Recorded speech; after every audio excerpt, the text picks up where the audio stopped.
देवभूमी जत या गदारोळामध्ये भारतीय जनता पार्टीचे जे काही महत्त्वाचे मुद्दे मला आज या पद्धतीने या पत्रकार परिषदेत मांडायचे आहेत.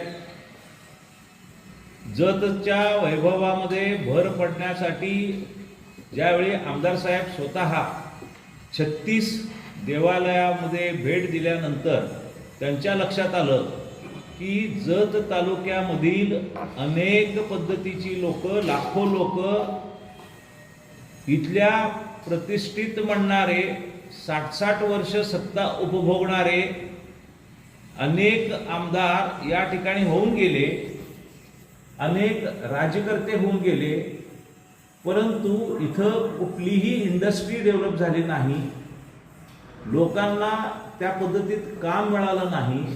लोक वेगवेगळ्या कामासाठी वेगवेगळ्या पद्धतीनं जत तालुका सोडून दुसऱ्या ठिकाणी मायग्रेट झाले.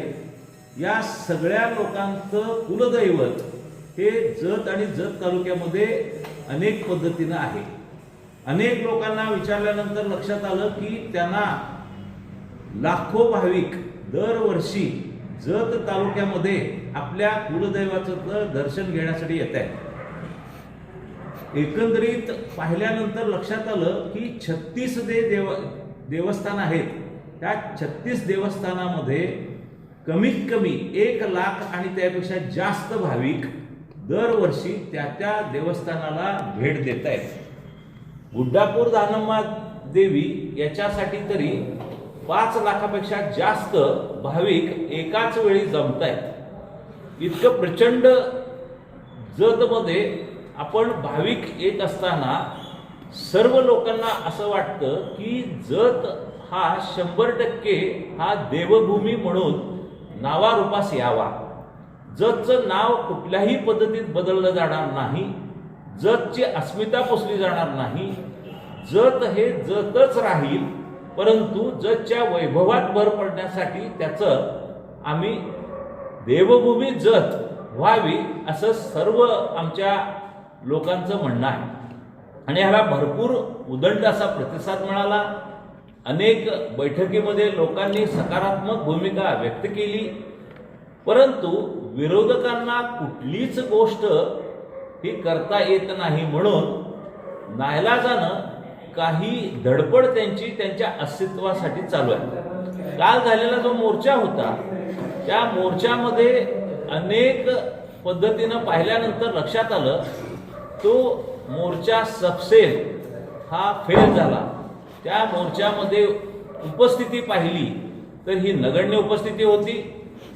ओढाताण करून आणलेला हे लोक असतील, कार्यक्रमामध्ये असलेली लोकच पुन्हा फोन करून सांगतात की आमचं म्हणणं असं नाही.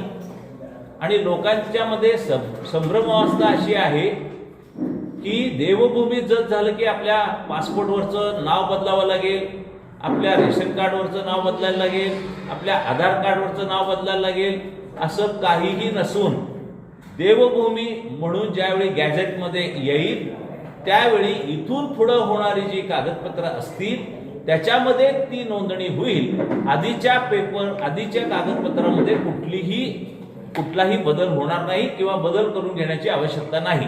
मी आत्ताच प्रांत साहेबांना आणि वरिष्ठ नेत्यांना आणि वरिष्ठ अधिकाऱ्यांशी चर्चा केल्यानंतर अशी माहिती मिळाली की आपले जे कागदपत्र आहेत जे गॅझेटेड जत म्हणून आहे त्याच्यामध्ये कुठलाही बदल होणार नाही आणि इथून पुढच्या कागदपत्रामध्ये बदल होण्याची शक्यता आहे. तेव्हा ते टेक्निकल प्रॉब्लेम हा अजिबात येणार नाही.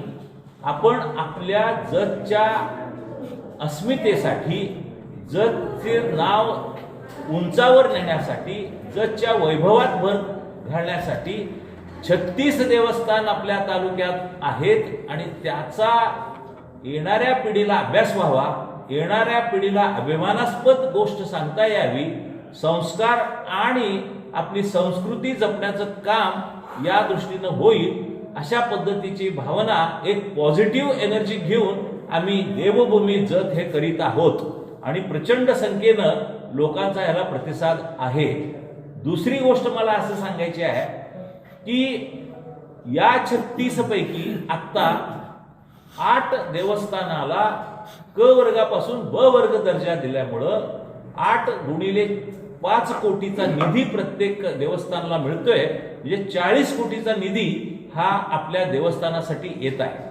अनेक पद्धतीचे आपण मागणी करतोय, त्याला सकारात्मक प्रतिसाद मिळतोय. माननीय मुख्यमंत्री देवेंद्रजी फडणवीस साहेब केंद्रातील सुद्धा प्रसादम म्हणून एक योजना आहे, त्या योजनेतील सुद्धा निधी मोठ्या प्रमाणात आपल्या जत तालुक्याचा येताना दिसतोय. हे प्रेझेंटेशन कशासाठी करायचं आहे? देवभूमी जत हे का मांडायचं आहे की वरिष्ठ लोकांना, वेगवेगळ्या पद्धतीच्या लोकांना आपलं जत हे दुष्काळी आहे असं सारखं बोललं जात होतं, ते आता दुष्काळी राहिलेलं नाही. पाण्याची सुविधा 100% म्हैसाळ योजनेचं काम ह्या डिसेंबर पर्यंत खूप मोठ्या प्रमाणात होताना दिसतंय. काम चालू आहे, लोकांना सगळं माहिती आहे. पाण्याची जी पहिल्यांदा प्राथमिकता आहे ती पूर्ण होतं 100% दिसतंय.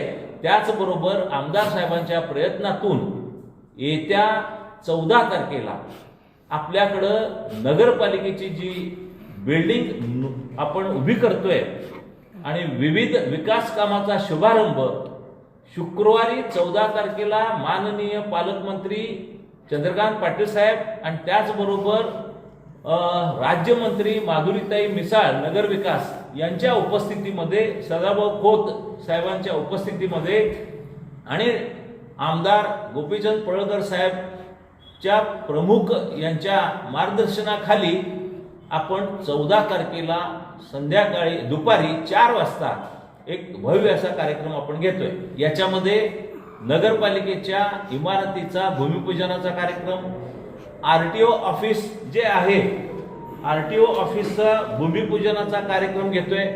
त्याचप्रमाणे अभ्यासिका ज्याला डीपीडीसी मधून भरीव निधी मिळाला तेव्हा अभ्यासिकाचं पण भूमिपूजनाचा कार्यक्रम त्याच दिवशी घेतोय.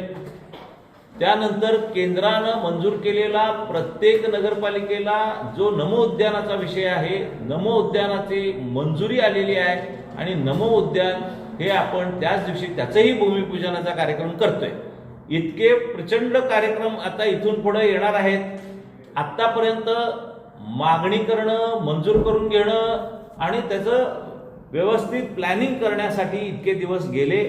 कुठलंही आश्वासन माननीय आमदार साहेबांनी दिलेलं हे फेक नाही, हे धूळफेक नाही. 100% काम करण्याचा त्यांचा मानस आहे. त्या दृष्टीनं हे सगळं कामं आता आपल्याला नजीकच्या काळात होताना दिसतात. अलीकडं त्यांनी साधारण 198 कोटीचा निधी बंदिस्त गटारीसाठी मंजूर झालेला आहे. आता त्याचं वर्क ऑर्डर कमी नजीकच्या काळात तुम्हाला दिसल्यानंतर तुम्हाला ते पटेल. दुसरं तुम्हाला माहिती आहे, जतचे उमदी 503 कोटीचा निधी मंजूर झालेला आहे. तो मंजूर झालेल्या निधीचं काम सुद्धा मोठ्या थाटामाटात आम्ही नजीकच्या काळात ते घेणार आहे. पंचायत समितीच्या आपण कार्यालयाचं भूमिपूजन सुद्धा मोठं घेतलं. त्याच पद्धतीनं अनेक मोठी कामं इथून पुढे आपल्याला दिसतील.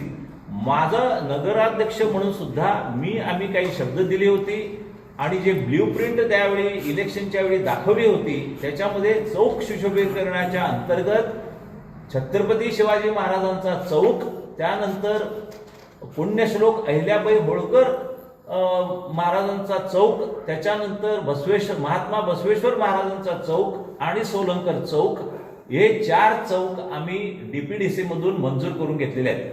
त्याचंही कामाचं उद्घाटन नजीकच्या काळात आम्ही करणार आहोत. त्याच्यानंतर अत्यंत महत्वाचा असं प्रकल्प आपण म्हणतोय ते प्राणी संग्रहालय. त्याच्यासाठी केंद्राची मंजुरी मिळालेली आहे. सुरुवातीच्या काळात 105 कोटीचा असा हा प्रस्ताव होता. केंद्रीय समिती आली, पाहिली, तो निधी साधारण 300 कोटीपर्यंतचा निधी मिळेल असं ते सध्या चित्र आहे. त्याबरोबर नगरपालिकेनं आता एसटीपी साठी जे गंधर्व नदी आहे त्या गंधर्व नदीसाठी आम्ही 30 कोटी मागतोय. ते पाणी पर्कोलेट करून व्यवस्थित त्याचं एसटीपी करून ते पाणी शक्यतो प्राणी संग्रहालय जिथं होणार आहे त्या ठिकाणी वळवण्याचा आमचा मानस आहे. इतकं चांगली कामं चालू आहेत. आणि कचरा डेपोमध्ये जर तुम्ही प्रत्यक्षात जाऊन पाहिला तर कचरा डेपोमध्ये जे रोजचा रोज कचरा येतो त्याचं व्यवस्थित विल्हेवाट सध्या चालू आहे. जे पूर्वीच्या काळामध्ये बंद अवस्थेत होतं, त्याला इलेक्ट्रिसिटी नव्हती, त्याला आम्ही इलेक्ट्रिसिटी दिली, काम रोज चालू आहे. असलेला कचरा पूर्ण उचलण्याचं काम चालू आहे.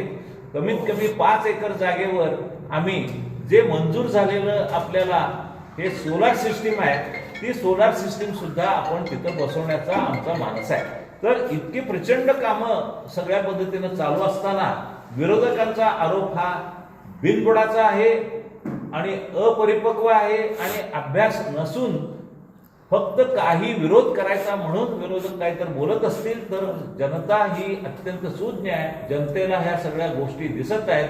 एवढंच नाही तर आम्ही देवभूमी जत असं आमदार साहेबांनी हे पूर्ण पुस्तक काढलेलं आहे.